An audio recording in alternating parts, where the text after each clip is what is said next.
എജ്യൂകസ്റ്റ് അക്കാദമിയുടെ ഒരു പുതിയ വീഡിയോയിലേക്ക് സ്വാഗതം. SSCRT പാഠപുസ്തകങ്ങളിൽ നിന്നും കേരള PSCയുടെ ഇനി വരുന്ന പരീക്ഷകളിൽ ചോദിക്കാൻ സാധ്യതയുള്ള 100 ചോദ്യങ്ങളാണ് ഈ വീഡിയോയിലൂടെ നമ്മൾ നോക്കുന്നത്. എല്ലാം തന്നെ വളരെ പ്രധാന ചോദ്യങ്ങളാണ്. വീഡിയോ മുഴുവനായിട്ട് കാണാൻ ശ്രമിക്കുക.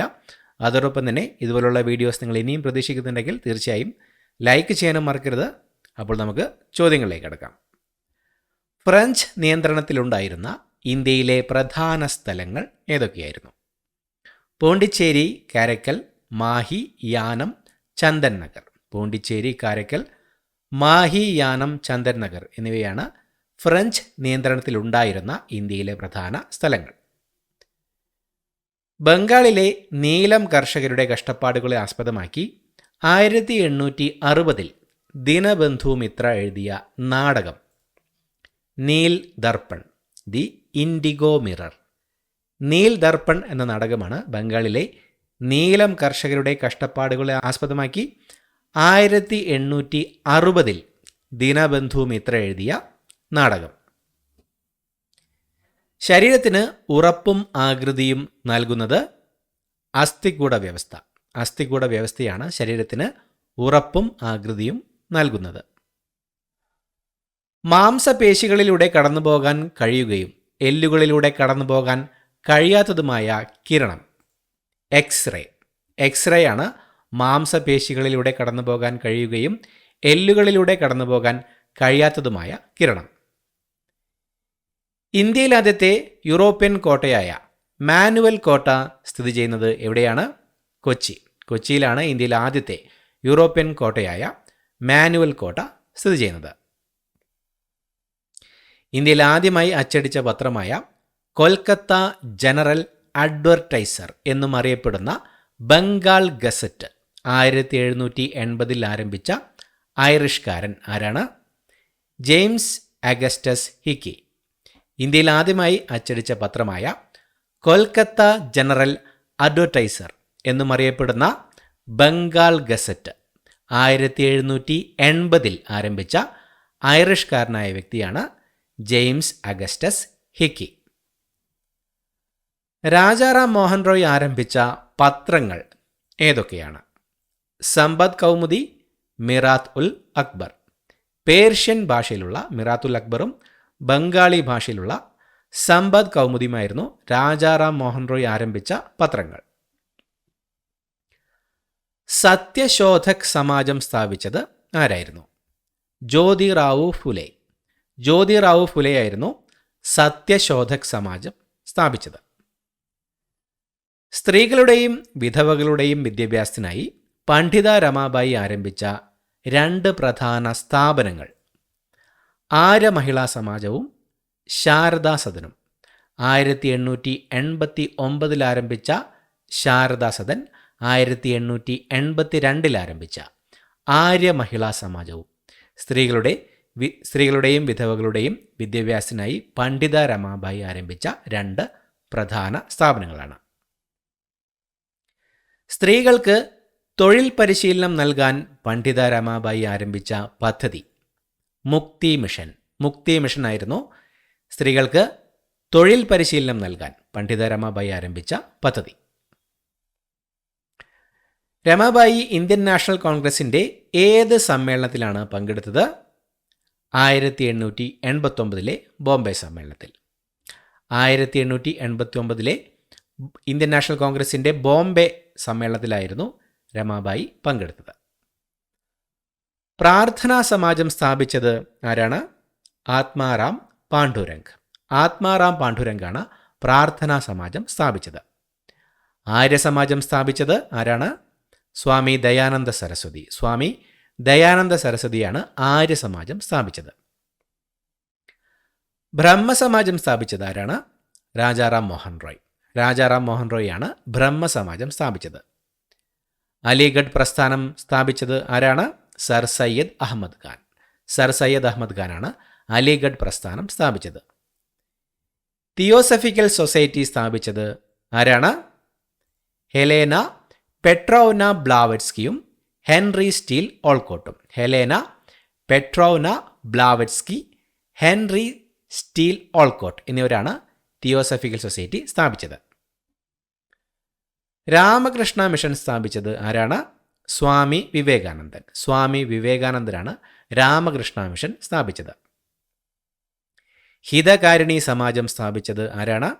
വീരേശലിംഗം പന്തുലു. വീരേശലിംഗം പന്തുലുവാണ് ഹിതകാരിണി സമാജം സ്ഥാപിച്ചത്. സ്വാഭിമാന പ്രസ്ഥാനം സ്ഥാപിച്ചത് ആരാണ്? E V Ramaswamy Naicker. E V Ramaswamy നായ്ക്കറാണ് സ്വാഭിമാന പ്രസ്ഥാനം സ്ഥാപിച്ചത്. സാധുജന പരിപാലന സംഘം സ്ഥാപിച്ചത് ആരാണ്? അയ്യങ്കാളി. അയ്യങ്കാളിയാണ് സാധുജന പരിപാലന സംഘം സ്ഥാപിച്ചത്. 1885 ഡിസംബർ 28 ഇന്ത്യൻ നാഷണൽ കോൺഗ്രസിൻ്റെ ആദ്യ സമ്മേളനം നടന്നത് എവിടെയായിരുന്നു? ബോംബെയിലെ ഗോകുൽദാസ് തേജ്പാൽ സംസ്കൃത കോളേജിൽ. ബോംബെയിലെ ഗോകുൽദാസ് തേജ്പാൽ സംസ്കൃത കോളേജിൽ വെച്ചായിരുന്നു 1885 ഡിസംബർ 28 ഇന്ത്യൻ നാഷണൽ കോൺഗ്രസിൻ്റെ ആദ്യ സമ്മേളനം നടന്നത്. ഇന്ത്യൻ നാഷണൽ കോൺഗ്രസിൻ്റെ ആദ്യ സമ്മേളനത്തിൽ എത്ര പേർ പങ്കെടുത്തിരുന്നു? 72 പേർ. ഇന്ത്യൻ നാഷണൽ കോൺഗ്രസിൻ്റെ ആദ്യ സമ്മേളനത്തിൽ 72 പേരാണ് പങ്കെടുത്തത്. ഇന്ത്യൻ നാഷണൽ കോൺഗ്രസിൻ്റെ ആദ്യ സമ്മേളനത്തിൽ അധ്യക്ഷത വഹിച്ചത് ആരായിരുന്നു? WC ബാനർജി. WC ബാനർജി ആയിരുന്നു ഇന്ത്യൻ നാഷണൽ കോൺഗ്രസിൻ്റെ ആദ്യ സമ്മേളനത്തിൽ അധ്യക്ഷത വഹിച്ചത്. 1897 അമരാവതിയിൽ നടന്ന ഇന്ത്യൻ നാഷണൽ കോൺഗ്രസ് സമ്മേളനത്തിലൂടെ ഇന്ത്യൻ നാഷണൽ കോൺഗ്രസിൻ്റെ അധ്യക്ഷനായ ആദ്യ മലയാളിയായി മാറിയത് സർ ചേറ്റൂർ ശങ്കരൻ നായർ. സർ ചേറ്റൂർ ശങ്കരൻ നായരാണ് 1897 അമരാവതിയിൽ നടന്ന ഇന്ത്യൻ നാഷണൽ കോൺഗ്രസ് സമ്മേളനത്തിലൂടെ ഇന്ത്യൻ നാഷണൽ കോൺഗ്രസിൻ്റെ അധ്യക്ഷനായ ആദ്യ മലയാളിയായി മാറിയത്. 1905 ജൂലൈ 19 വൈസ്രോയി ലോർഡ് കഴ്സൺ ഔദ്യോഗികമായി പ്രഖ്യാപിച്ച ബംഗാളിൻ്റെ ആദ്യ വിഭജനം നടപ്പിലാക്കിയ തീയതി? 1905 ഒക്ടോബർ 16. വൈസ്രോയി ലോർഡ് കഴ്സൺ ഔദ്യോഗികമായി പ്രഖ്യാപിച്ച ബംഗാളിൻ്റെ ആദ്യ വിഭജനം 1905 ജൂലൈ 19 നടപ്പിലാക്കിയ തീയതി. ബംഗാളിൻ്റെ ആദ്യ വിഭജനം നടപ്പിലാക്കിയ തീയതി 1905 ഒക്ടോബർ 16. പ്രഖ്യാപിച്ചത്, ഔദ്യോഗികമായി പ്രഖ്യാപിച്ചത് ജൂലൈ 19, നടപ്പിലാക്കിയ തീയതി ഒക്ടോബർ 16. ബംഗാൾ കെമിക്കൽ സ്റ്റോർ എന്നറിയപ്പെടുന്ന Bengal Chemical and Pharmaceutical Works Limited ആരംഭിച്ചത് ആചാര്യ പ്രഫുല്ല ചന്ദ്ര റേ. PC റോയ്. PC റോയ് ആണ് ബംഗാൾ കെമിക്കൽ സ്റ്റോർ എന്നറിയപ്പെടുന്ന Bengal Chemical and Pharmaceutical Works Limited ആരംഭിച്ചത്. 1897 കൊൽക്കത്തയിൽ സ്വദേശി ഭണ്ഡാർ സ്ഥാപിച്ചത് ആരാണ്? രവീന്ദ്രനാഥ ടാഗോർ. രവീന്ദ്രനാഥ ടാഗോറാണ് 1897 കൊൽക്കത്തയിൽ സ്വദേശി ഭണ്ഡാർ സ്ഥാപിച്ചത്. സ്വദേശി സ്റ്റീം നാവിഗേഷൻ കമ്പനിക്ക് നേതൃത്വം നൽകിയത് ആരാണ്? VO ചിദംബരം പിള്ള. VO ചിദംബരം പിള്ളയായിരുന്നു സ്വദേശി സ്റ്റീം നാവിഗേഷൻ കമ്പനിക്ക് നേതൃത്വം നൽകിയത്. ലാൽ ബാൽ പാൽ എന്ന പേരിൽ അറിയപ്പെട്ടിരുന്നത് ലാല ലജ്പത് റായ്, ബാലഗംഗാധര തിലക്, ബിപിൻ ചന്ദ്രപാൽ. ലാല ലജ്പത് റായ്, ബാലഗംഗാധര തിലക്, ബിപിൻ ചന്ദ്രപാൽ എന്നിവരാണ് ലാൽ ബാൽ പാൽ എന്ന പേരിൽ അറിയപ്പെട്ടിരുന്നത്. ഭിന്നിപ്പിച്ച് ഭരിക്കുക എന്ന ബ്രിട്ടീഷ് നയത്തിന് ഉദാഹരണമായ സംഭവങ്ങൾ: ബംഗാൾ വിഭജനം, മിൻഡോ മോർലി പരിഷ്കാരങ്ങൾ. മോർലി മിൻഡോ പരിഷ്കാരങ്ങൾ 1909 മോർലി മിൻഡോ പരിഷ്കാരങ്ങൾ, 1905 ബംഗാൾ വിഭജനം എന്നിവയൊക്കെയാണ് ഭിന്നിപ്പിച്ച് ഭരിക്കുക എന്ന ബ്രിട്ടീഷ് നയത്തിന് ഉദാഹരണമായ ചില സംഭവങ്ങൾ. ഇന്ത്യൻ നാഷണൽ കോൺഗ്രസിൻ്റെ അധ്യക്ഷയായ ആദ്യ വനിത ആരായിരുന്നു? Annie Besant. ആനി ബസന്റ് ആയിരുന്നു ഇന്ത്യൻ നാഷണൽ കോൺഗ്രസിൻ്റെ അധ്യക്ഷയായ ആദ്യ വനിത. ഇന്ത്യൻ നാഷണൽ കോൺഗ്രസിൻ്റെ അധ്യക്ഷയായ ആദ്യ ഇന്ത്യൻ വനിത സരോജിനി നായിഡു. സരോജിനി നായിഡു ആയിരുന്നു ഇന്ത്യൻ നാഷണൽ കോൺഗ്രസിൻ്റെ അധ്യക്ഷയായ ആദ്യ ഇന്ത്യൻ വനിത. 1910 ഭാരത് മാതാ അസോസിയേഷൻ പ്രവർത്തിച്ചിരുന്ന സ്ഥലം? മദ്രാസ് പ്രസിഡൻസി, ഇന്നത്തെ തമിഴ്നാട്. 1910 ഭാരത് മാതാ അസോസിയേഷൻ പ്രവർത്തിച്ചിരുന്നത് മദ്രാസ് പ്രസിഡൻസിയിലായിരുന്നു. ഭാരത് മാതാ അസോസിയേഷന് നേതൃത്വം നൽകിയ പ്രമുഖർ ആരെല്ലാമായിരുന്നു? നീലകണ്ഠ ബ്രഹ്മചാരി, വാഞ്ചി അയ്യർ. നീലകണ്ഠ ബ്രഹ്മചാരിയും വാഞ്ചി അയ്യറുമായിരുന്നു ഭാരത് മാതാ അസോസിയേഷന് നേതൃത്വം നൽകിയിരുന്ന പ്രമുഖർ. 1907 ഭാരത് മാതാ സൊസൈറ്റി പ്രവർത്തിച്ചിരുന്ന സ്ഥലം പഞ്ചാബ്. പഞ്ചാബിലായിരുന്നു 1907 ഭാരത് മാതാ സൊസൈറ്റി പ്രവർത്തിച്ചിരുന്നത്. ഭാരത് മാതാ സൊസൈറ്റിക്ക് നേതൃത്വം നൽകിയ പ്രമുഖർ ആരെല്ലാമായിരുന്നു?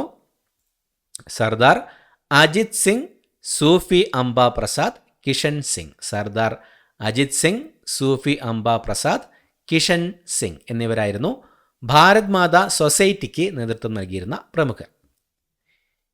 യുഗാന്തർ പാർട്ടിയുടെ സ്ഥാപക നേതാക്കൾ ആരെല്ലാമായിരുന്നു? അരബിന്ദോ ഘോഷ്, ബരീന്ദ്രകുമാർ ഘോഷ്, ഭൂപേന്ദ്രനാഥ് ദത്ത. അരബിന്ദോ ഘോഷ്, ബരീന്ദ്രകുമാർ ഘോഷ്, ഭൂപേന്ദ്രനാഥ് ദത്ത എന്നിവരായിരുന്നു യുഗാന്തർ പാർട്ടിയുടെ സ്ഥാപക നേതാക്കൾ. 1913 അമേരിക്കയിലെ കാലിഫോർണിയയിലെ സാൻ ഫ്രാൻസിസ്കോയിൽ സോഹൻ സിംഗ് ബക്ന, ലാല ഹർദയാൽ എന്നിവരുൾപ്പെടെയുള്ള ഇന്ത്യൻ പ്രവാസികൾ ചേർന്ന് രൂപീകരിച്ച പാർട്ടി ഏതാണ്? ഗദ്ദർ പാർട്ടി.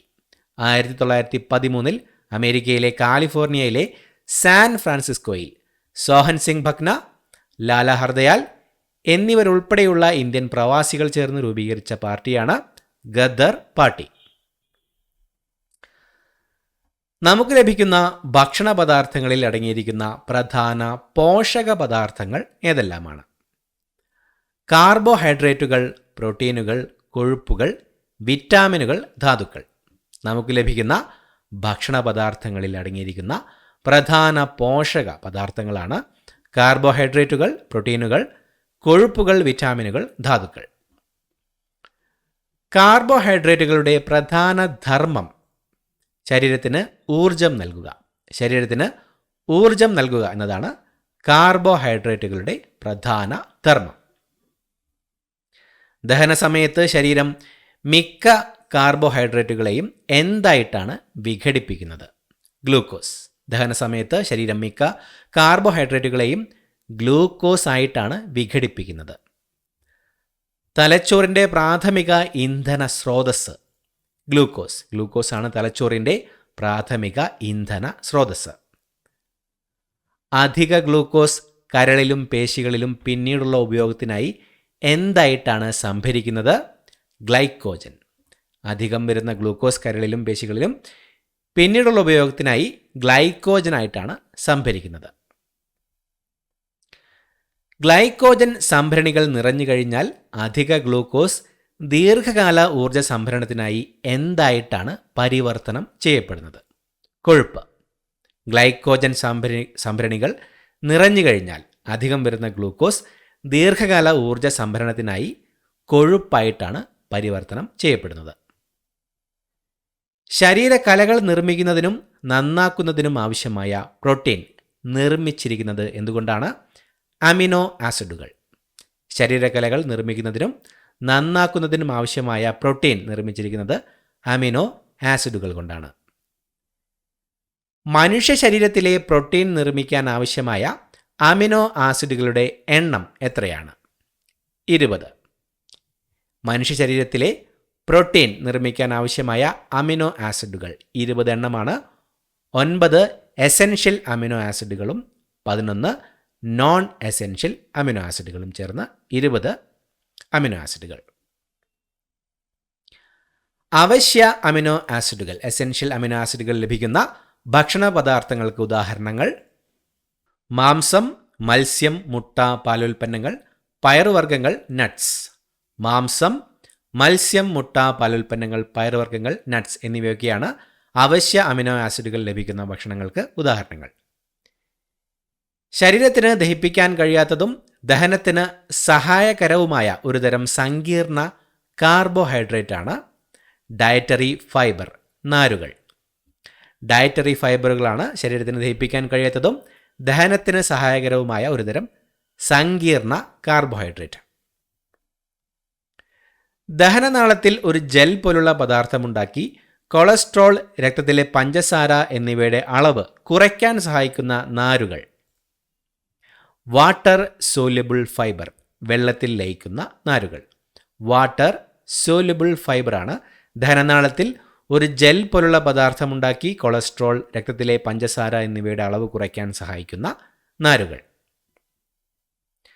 ഭക്ഷണത്തിൻ്റെ ചലനം വേഗത്തിലാക്കി ശോധനയ്ക്ക് സഹായകരമാകുന്ന തരം നാരുകൾ. വാട്ടർ ഇൻസോല്യുബിൾ ഫൈബർ, വെള്ളത്തിൽ ലയിക്കാത്ത നാരുകൾ. വാട്ടർ ഇൻസോല്യുബിൾ ഫൈബറാണ് ഭക്ഷണത്തിൻ്റെ ചലനം വേഗത്തിലാക്കി ശോധനയ്ക്ക് സഹായകരമാകുന്ന തരം നാരുകൾ. വെള്ളത്തിൽ ലയിക്കുന്ന നാരുകൾ അടങ്ങിയ ഭക്ഷണങ്ങൾക്ക് ഉദാഹരണങ്ങൾ: ഓട്സ്, ബാർലി, ബീൻസ്, കടല, പയർ, ആപ്പിൾ, സിട്രസ് പഴങ്ങൾ, ക്യാരറ്റ്. ഓട്സ്, ബാർലി, ബീൻസ്, കടല, പയർ, ആപ്പിൾ, സിട്രസ് പഴങ്ങൾ, ക്യാരറ്റ് എന്നിവയൊക്കെയാണ് വെള്ളത്തിൽ ലയിക്കുന്ന നാരുകൾ അടങ്ങിയ ഭക്ഷണങ്ങൾക്ക് ഉദാഹരണങ്ങൾ. വെള്ളത്തിൽ ലയിക്കാത്ത നാരുകൾ അടങ്ങിയ ഭക്ഷണങ്ങൾക്ക് ഉദാഹരണങ്ങൾ ഏതൊക്കെയാണ്? തവിടുള്ള ധാന്യങ്ങൾ, നട്ട്സ്, വിത്തുകൾ, ഇലക്കറികൾ. ഇലക്കറികൾ, സീഡ്സ് അഥവാ വിത്തുകൾ, നട്ട്സ്, തവിടുള്ള ധാന്യങ്ങൾ എന്നിവയൊക്കെയാണ് വെള്ളത്തിൽ ലയിക്കാത്ത നാരുകൾ അടങ്ങിയ ഭക്ഷണങ്ങൾക്ക് ഉദാഹരണങ്ങൾ. കൊളസ്ട്രോൾ രക്തത്തിലൂടെ സഞ്ചരിക്കുന്നതിന് സഹായിക്കുന്നത് എന്താണ്? ലിപ്പോ പ്രോട്ടീനുകൾ. ലിപ്പോ പ്രോട്ടീനുകളാണ് കൊളസ്ട്രോൾ രക്തത്തിലൂടെ സഞ്ചരിക്കുന്നതിന് സഹായിക്കുന്നത്. നല്ല കൊളസ്ട്രോൾ എന്നറിയപ്പെടുന്നത് ഏതാണ്? HDL, high density lipoprotein. High density lipoprotein HDL ആണ് നല്ല കൊളസ്ട്രോൾ എന്നറിയപ്പെടുന്നത്. ചീത്ത കൊളസ്ട്രോൾ എന്നറിയപ്പെടുന്നത് LDL, low density lipoprotein. Low density lipoprotein LDL ആണ് ചീത്ത കൊളസ്ട്രോൾ എന്ന പേരിൽ അറിയപ്പെടുന്നത്. സൂക്ഷ്മ പോഷകങ്ങൾക്ക് ഉദാഹരണങ്ങൾ ഏതെല്ലാമാണ്? വിറ്റാമിനുകൾ, ധാതുക്കൾ, ലവണങ്ങൾ. വിറ്റാമിനുകൾ, ധാതുക്കൾ, ലവണങ്ങൾ എന്നിവയൊക്കെയാണ് സൂക്ഷ്മ പോഷകങ്ങൾക്ക് ഉദാഹരണങ്ങൾ.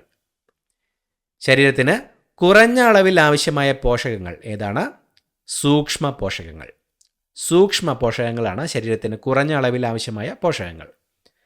സ്ഥൂല പോഷകങ്ങൾക്ക് ഉദാഹരണങ്ങൾ ഏതെല്ലാമാണ്? കാർബോഹൈഡ്രേറ്റ്, പ്രോട്ടീൻ, കൊഴുപ്പ്. കാർബോഹൈഡ്രേറ്റ്, പ്രോട്ടീൻ, കൊഴുപ്പ് എന്നിവയൊക്കെയാണ് സ്ഥൂല പോഷകങ്ങൾക്ക് ഉദാഹരണങ്ങൾ. ശരീരത്തിന് കൂടുതൽ അളവിൽ ആവശ്യമുള്ള പോഷകങ്ങളെ എന്ത് വിളിക്കുന്നു? സ്ഥൂല പോഷകങ്ങൾ. ശരീരത്തിന് കൂടുതൽ അളവിൽ ആവശ്യമുള്ള പോഷകങ്ങളെയാണ് സ്ഥൂല പോഷകങ്ങൾ എന്ന് വിളിക്കുന്നത്. ഭക്ഷണത്തിലെ ഊർജത്തിൻ്റെ അളവ് കണക്കാക്കുന്ന യൂണിറ്റ് ഏതാണ്? കലോറി. ഭക്ഷണത്തിലെ ഊർജത്തിൻ്റെ അളവ് കണക്കാക്കുന്ന യൂണിറ്റാണ് കലോറി. ഒരു ശരാശരി പുരുഷന് പ്രതിദിനം എത്ര കലോറി ഊർജം ആവശ്യമാണ്? ഏകദേശം 2500 കലോറി. ഒരു ശരാശരി പുരുഷന് പ്രതിദിനം എത്ര കലോറി ഊർജം ആവശ്യമാണ്? ഏകദേശം 2500 കലോറി. ഒരു ശരാശരി സ്ത്രീക്ക് പ്രതിദിനം എത്ര കലോറി ഊർജം ആവശ്യമാണ്? ഏകദേശം 2000 കലോറി. ഏകദേശം 2000 കലോറി ഊർജമാണ് ഒരു ശരാശരി സ്ത്രീക്ക് പ്രതിദിനം ആവശ്യമായിട്ട് വരുന്നത്. ശാശ്വത ഭൂനികുതി വ്യവസ്ഥ നടപ്പിലാക്കിയത് ആരാണ്? കോൺവാലിസ് പ്രഭു. കോൺവാലിസ് പ്രഭുവാണ് ശാശ്വത ഭൂനികുതി വ്യവസ്ഥ നടപ്പിലാക്കിയത്. റൈറ്റ് വാരി സമ്പ്രദായം നടപ്പിലാക്കിയത് ആരാണ്? Thomas Munro, Alexander Read. Thomas മൺറോയും അലക്സാണ്ടർ റീഡുമാണ് റൈറ്റ് വാരി സമ്പ്രദായം നടപ്പിലാക്കിയത്. മഹൽവാരി സമ്പ്രദായം നടപ്പിലാക്കിയത് ആരാണ്? Holt Mackenzie. ഹോൾട്ട് മെക്കൻസിയാണ് മഹൽവാരി സമ്പ്രദായം നടപ്പിലാക്കിയത്. ബ്രിട്ടീഷ് സാമ്പത്തിക ചൂഷണത്തെക്കുറിച്ച് പഠനം നടത്തിയ പ്രമുഖർ ആരെല്ലാമായിരുന്നു? ദാദാഭായ് നവറോജി, RC ദത്ത്, മഹാദേവ ഗോവിന്ദ റാനഡെ. ദാദാഭായ് നവറോജി, RC ദത്ത്, മഹാദേവ ഗോവിന്ദ റാനഡെ എന്നിവരായിരുന്നു ബ്രിട്ടീഷ് സാമ്പത്തിക ചൂഷണത്തെക്കുറിച്ച് പഠനം നടത്തിയ പ്രമുഖർ. സന്യാസി ഫക്കീർ കലാപത്തിന് നേതൃത്വം നൽകിയത് ആരെല്ലാമായിരുന്നു? ഭവാനി പഥക്, മജ്നു ഷാ. ഭവാനി പഥക്കും മജ്നു ഷായുമായിരുന്നു സന്യാസി ഫക്കീർ കലാപത്തിന് നേതൃത്വം നൽകിയവർ. ഇന്ത്യയുടെ വന്ധ്യവയോധികൻ എന്നറിയപ്പെടുന്നത് ആരാണ്? ദാദാഭായ് നവറോജി. ദാദാഭായ് നവറോജിയാണ് ഇന്ത്യയുടെ വന്ധ്യവയോധികൻ എന്നറിയപ്പെട്ടിരുന്നത്. ബ്രിട്ടീഷുകാർ ഇന്ത്യയുടെ സമ്പത്ത് കൊണ്ടുപോകുന്നുവെന്ന് ദാദാഭായ് നവറോജി തൻ്റെ ഏത് സിദ്ധാന്തത്തിലൂടെയാണ് അവതരിപ്പിച്ചത്? ചോർച്ചാ സിദ്ധാന്തം. ബ്രിട്ടീഷുകാർ ഇന്ത്യയുടെ സമ്പത്ത് കൊണ്ടുപോകുന്നുവെന്ന് ദാദാഭായ് നവറോജി തൻ്റെ ചോർച്ചാ സിദ്ധാന്തത്തിലൂടെയാണ് അവതരിപ്പിച്ചത്.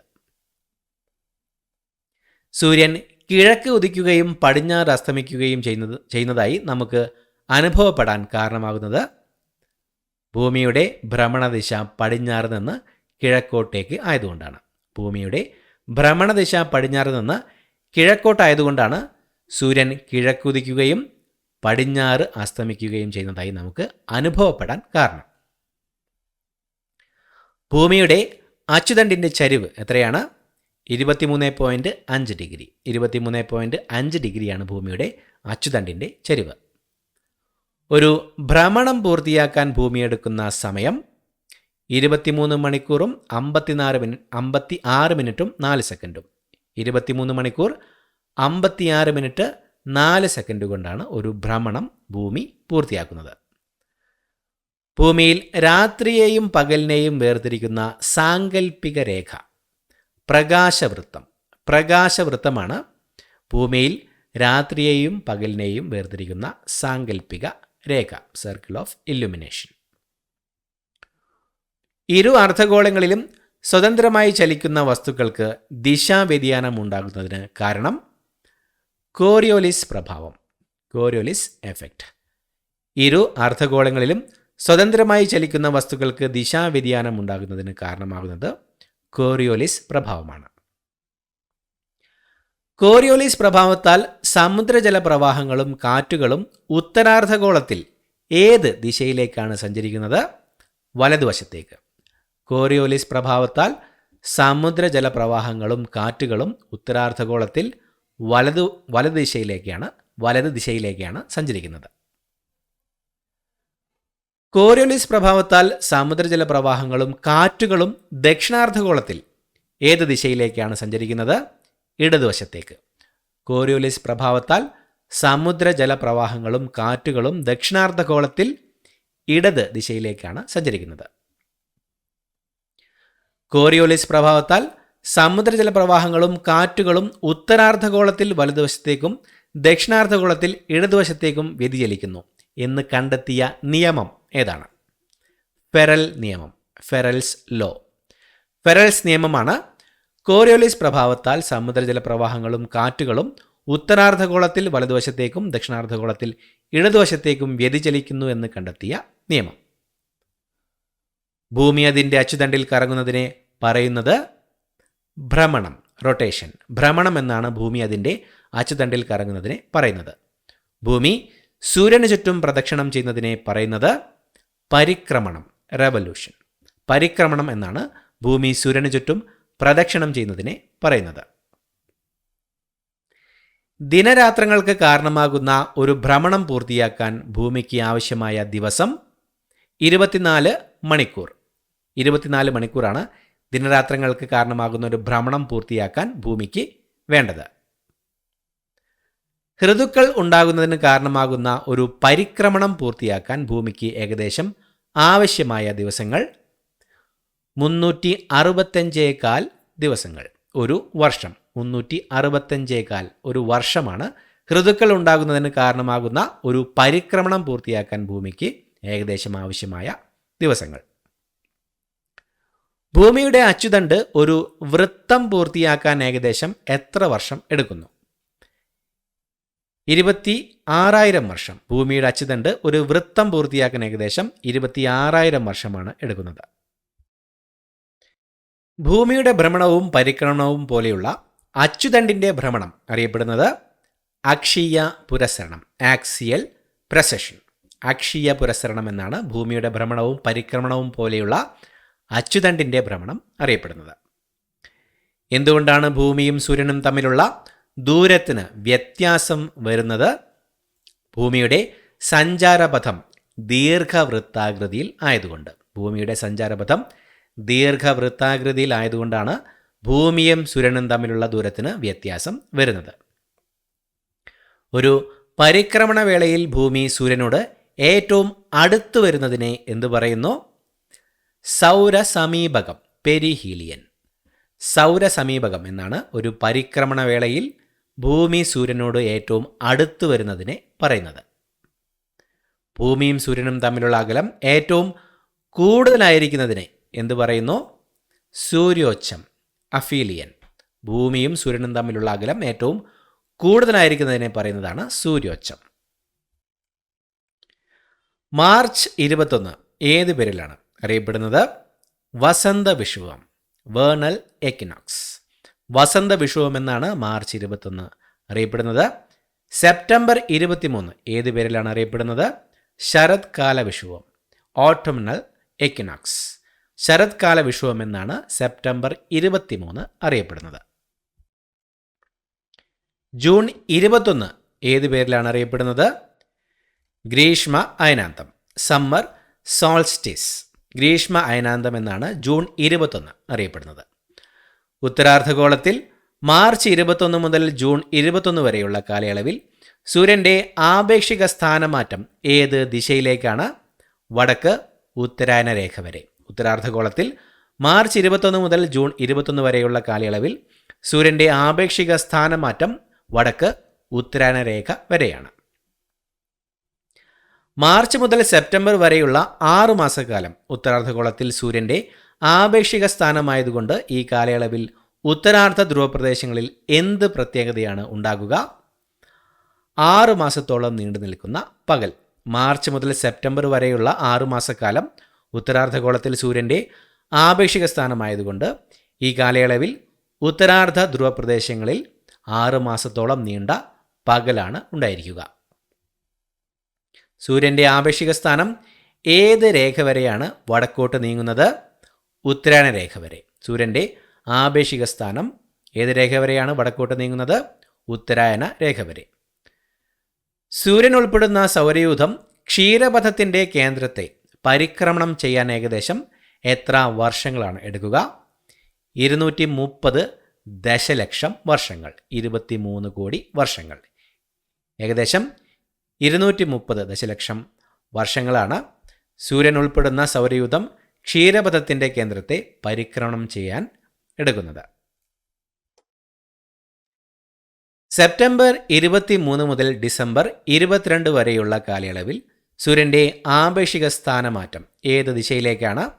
തെക്ക് ദക്ഷിണായന രേഖ വരെ. ഇതിനെ ദക്ഷിണായനം എന്നാണ് അറിയപ്പെടുന്നത്. സെപ്റ്റംബർ 23 മുതൽ ഡിസംബർ 22 വരെയുള്ള കാലയളവിൽ സൂര്യൻ്റെ ആപേക്ഷിക സ്ഥാനമാറ്റം തെക്ക് ദക്ഷിണായന രേഖ വരെയാണ്. ദക്ഷിണാർദ്ധഗോളത്തിൽ ഏറ്റവും ദൈർഘ്യമേറിയ പകലും ഏറ്റവും കുറഞ്ഞ രാത്രിയും അനുഭവപ്പെടുന്ന ദിവസം ഏതാണ്? ഡിസംബർ 22. ദക്ഷിണാർദ്ധഗോളത്തിൽ ഏറ്റവും ദൈർഘ്യമേറിയ പകലും ഏറ്റവും കുറഞ്ഞ രാത്രിയും അനുഭവപ്പെടുന്ന ദിവസം ഡിസംബർ 22 ഡിസംബർ 22 ഏത് പേരിലാണ് അറിയപ്പെടുന്നത്? ശൈത്യ അയനത ദിനം, വിന്റർ സോൾസ്റ്റിസ്. ശൈത്യ അയനത ദിനം എന്നാണ് ഡിസംബർ 22 അറിയപ്പെടുന്നത്.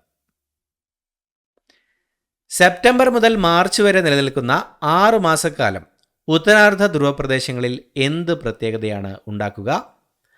6 മാസക്കാലം തുടർച്ചയായ രാത്രി.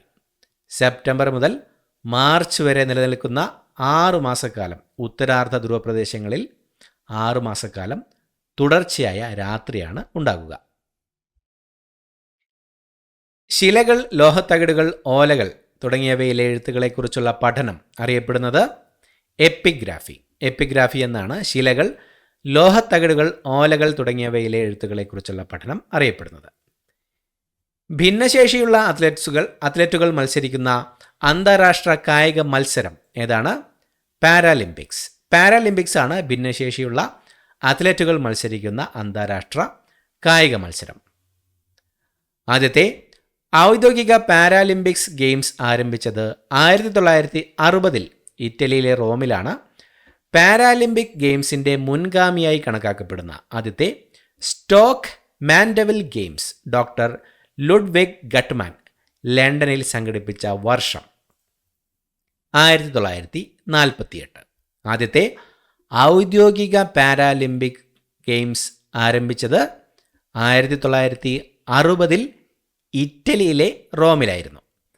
പാരാലിമ്പിക് ഗെയിംസിൻ്റെ മുൻഗാമിയായി കണക്കാക്കപ്പെടുന്ന ആദ്യത്തെ Stoke Mandeville Games doctor Ludwig Guttmann ലണ്ടനിൽ സംഘടിപ്പിച്ച വർഷമാണ് 1948. ഇത്രയുമാണ് ചോദ്യങ്ങൾ. പുതിയൊരു വീഡിയോയുമായിട്ട് വീണ്ടും കാണാം. Thank you so much for watching. Have A nice day.